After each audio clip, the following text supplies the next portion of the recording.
నేను చాలా వీడియోలు చేశాను. ఇది నాకు చాలా స్పెషల్. చాలా చాలా స్పెషల్ అని చెప్పొచ్చు.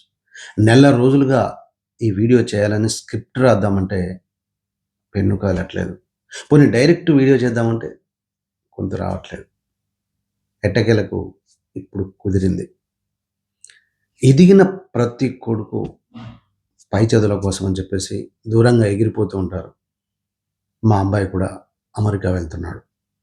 హ్యాపీ జర్నీ అని చెప్పడానికి ముందు ఎన్నో చెప్పాలనుకుంటాం. నేనే గాదు, ప్రతి తల్లిదండ్రులు గూడా పిల్లలకి చెప్పాలనుకునే 100 మాటల్లో 90 మాటలు ఇక్కడే ఆగిపోతాయి. జాగ్రత్తగా ఉండు అని చెప్పడం వెనుక ఎంత భయం ఉంటుందో, బాగా చదువని అనడం వెనుక ఎంత ఆశ ఉంటుందో, సమయానికి తిను అని చెప్పడం వెనుక గూడా ఎంతో ప్రేమ ఉంటుంది. మరి ఆ చెప్పలేనటువంటి భావాలెన్నో ఈ వీడియోలో ఇప్పుడు చెప్పాలనుకుంటున్నాను. పిల్లల్ని పెంచడంలో ఒక్కొక్కరిది ఒక్కో విధానం ఉంటుంది. ఎవ్వరిని కాదనలేం. ఎవరి స్టైల్ వాళ్ళకుంటుంది.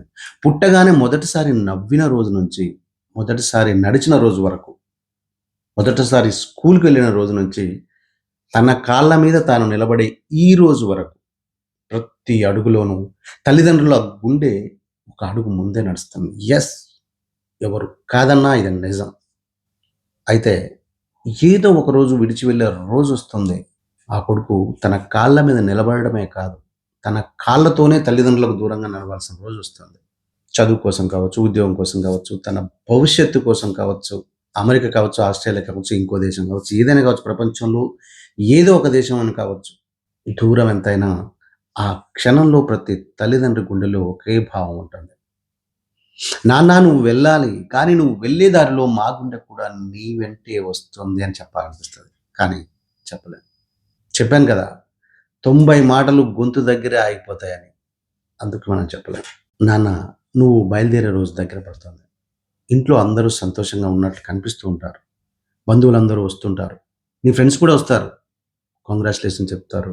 చాలా బాగా చదువుకో అని అత్తలు, మామలు బుద్ధులు చెప్తుంటారు. అమెరికా వెళ్లి మంచి పేరు తెచ్చుకో అని చెప్పి అమ్మమ్మ, నానమ్మ, తాతలుంటే పట్టి పట్టి చెప్తూ ఉంటారు.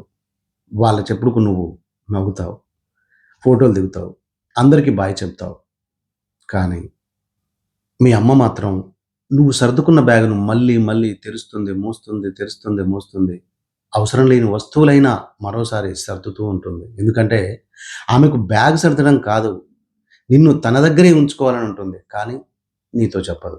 నాతో మాత్రం చెప్పుద్దా? చెప్పదు. ఎప్పుడో నువ్వు ఫ్లైట్ ఎక్కాక చెప్పుద్ది, ఏడుస్తుంది. నేను మాత్రం ఏమీ మాట్లాడకుండా నీ పక్కనే తిరుగుతూ ఉంటాను. ఏం చెప్పాలో తెలియక. అవసరం లేని ప్రశ్నలు అడుగుతూ ఉంటాను. పాస్‌పోర్ట్ తీసుకున్నావా? ఫోన్ చార్జర్ తీసుకున్నావా? డబ్బులు జాగ్రత్తగా ఉంచుకో. పర్స్ ఎక్కడ పడితే అక్కడ పెట్టకు. ఇలాంటి అన్నీ అడుగుతూ ఉంటాను. నువ్వు అనుకోవచ్చు అన్నీ తెలుసు నాన్న అని. కానీ నీకన్నీ తెలుసని నాకు తెలుసు. అయినా అడుగుతాను. ఎందుకంటే కొడుకును పంపించే తండ్రికి కొన్ని ప్రశ్నలు సమాచారం కోసం కాదు, ప్రేమను దాచుకోవడానికి మాత్రమే అని చాలామందికి తెలియదు. నాన్న నువ్వు బయలుదేరే ముందు నీతో మాకు ఎన్నో చెప్పాలని ఉంటుంది. కానీ చెప్పలేం. ఇంతసేపటికి జాగ్రత్తగా ఉండని మాత్రమే చెప్తాం. కానీ ఆ 2 మాటల వెనుక ఎన్ని వేల భయాలో నీకు చెప్పలేం. అక్కడ నువ్వు ఒంటరిగా ఉన్నప్పుడు, ఎవరినైనా నమ్మేటప్పుడు జాగ్రత్తగా ఉండు. ఎవరైనా నిన్ను మోసం చేస్తే డిసప్పాయింట్ అవ్వకు. స్ట్రెస్ తీసుకోకు. చదువు కష్టంగా అనిపిస్తే వెనక్కి తగ్గకు. ఇష్టం పెంచుకో. ఎవరు నీతో మాట్లాడని రోజొచ్చినా నీతో నువ్వు మాట్లాడుకోవడం నేర్చుకో. ఒంటరితనం వచ్చినా దాన్ని ఓటమిగా తీసుకోకు. ఇంటిని గుర్తు చేసుకొని ఏడుపొస్తే ఏడు. బాగా ఏడు నాన్న. నీ కన్నీళ్ళని దాచుకోవాల్సిన అవసరం లేదు. ఏడిస్తే మైండ్ ఫ్రెష్ అవుతుంది. ఫ్రీ అయితావు. మనసులో బాధ ఉండదు. ఇక్కడ మీ అమ్మ నిన్ను ప్రతిరోజు "అరే లేచావారా?" అని అడిగేది. అక్కడ ఎవరు అలా అడగకపోవచ్చు. ఇక్కడ తిన్నావా అని నీ వెనక పడే మీ అమ్మ ఉంటుందీడ.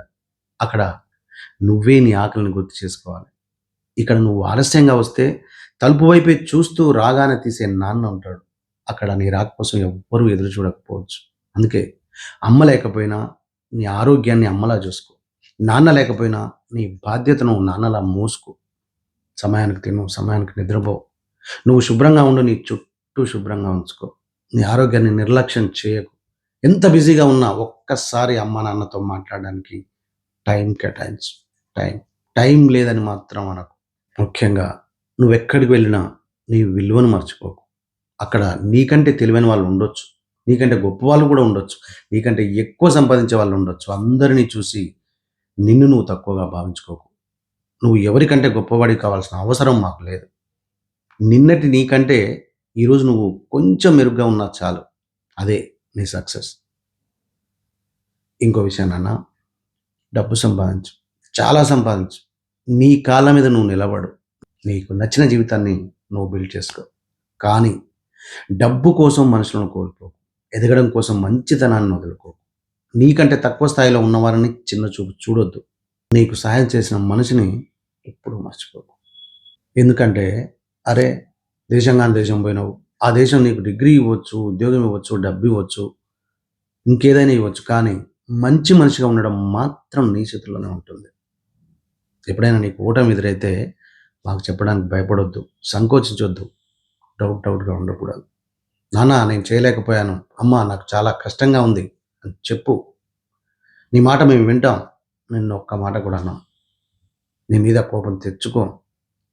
ఎప్పుడైనా అక్కడ నీకు చాలా సంతోషంగా అనిపించినా సంతోషంగా ఉన్నా అని చెప్పు. బాధ అనిపించినా బాధగా ఉన్నా అని చెప్పు. నీ జీవితంలో ఏం జరుగుతుందో ప్రతి విషయం మాకు చెప్పాల్సిన అవసరం లేదు. కానీ నీ మనసులో ఓ మూలన మేముండే చిన్న గది తాలూకు తలుపును మాత్రం ఎప్పుడూ మూసేయకు. ఎందుకంటే నువ్వు ఎంత పెద్దవాడివైనా మా దృష్టిలో మాత్రం నువ్వు ఇంకా మొదటిసారి మా వేలును పట్టుకున్న ఆ చిన్న అక్షరమే. నువ్విక్కడ లేకపోయినా నీ గదిలో నువ్వు వదిలిపోయిన నీ కుర్చీ, నీ పుస్తకాలు, నీ ఫోటోలు, నీ బట్టలు ఏవో కొన్ని ఉంటాయి. ఆ గది ఖాళీగా కనిపించిన ప్రతిసారి మీ అమ్మ అక్కడికి వెళ్ళొచ్చు. నీ వస్తువులను తడుముకోవచ్చు. నీ ఫోటో చూసి నవ్వొచ్చు. నీ ఫోటో చూసి ఏడవచ్చు. ఒక్కోసారి ఇద్దరం కలిసి ఏడవచ్చు. ఎందుకంటే పిల్లలు ఇంటి నుంచి బయటికెళ్ళేది ఒక్కసారే. కానీ వాళ్ళ కోసం తల్లిదండ్రులు ఎదురు చూడడం ప్రతిరోజు జరుగుతుందనేది గుర్తుపెట్టుకో. నువ్వు విమానంలో కూర్చున్నప్పుడు బహుశా నీకు కొత్త ప్రపంచం కనిపిస్తుంది. నీ కలలు కనిపిస్తాయి. నీ భవిష్యత్తు కనిపిస్తుంది. కానీ ఒక్కసారి కిటికీలోంచి కిందకి చూడు. నువ్వు వదిలి వెళ్తున్నది కేవలం ఇండియానో, మనం ఉంటున్న హైదరాబాద్‌నో మాత్రమే కాదు. ఒక ఇల్లు, ఒక తల్లి, ఒక తండ్రి, ఒక తమ్ముడు, నీ మొదటి అడుగు, నీ మొదటి విజయం, నీ మొదటి ఓటమి, నువ్వు ఏడాది పాటు చేసిన ఉద్యోగం, నీకోసం ఎన్నో రాత్రులు నిద్రపోని 2 హృదయాలు. అన్నీ నీ వెనకే ఉంటాయి. అయితే మాత్రం నిన్ను వెళ్ళొద్దని ఆపుతానా? ఆపను. ఎందుకంటే పిల్లలను ప్రేమించడం అంటే వాళ్ళను మన దగ్గర బంధించడం కాదు. వాళ్ళు తమ ఆకాశాన్ని వెతుక్కుంటూ ఎగిరినప్పుడు కింది నుంచి చూస్తూ జాగ్రత్తగా వెళ్ళు నాన్న అని చెప్పడం అది తల్లిదండ్రుల ప్రేమ. నువ్వు ఎగరాలి. చాలా ఎత్తుకు ఎగరాలి.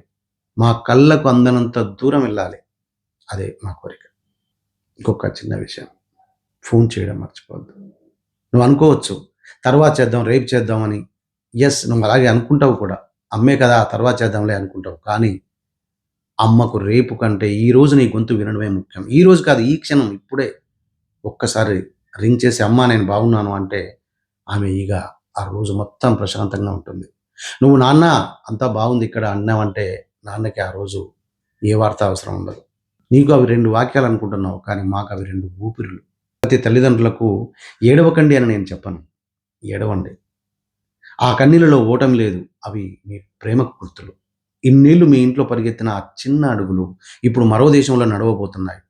మీ చేతిలో పెరిగిన బిడ్డ ఇప్పుడు తన జీవితాన్ని తానే నిర్మించుకోబోతున్నాడు. బాధగా ఉంది కదా! ఉంటుంది మరి. కానీ ఆ బాధలోనే ఒక గొప్ప గర్వం కూడా ఉంది. మన బిడ్డను ఎగరగలిగేంత బలంగా పెంచామనే గర్వం.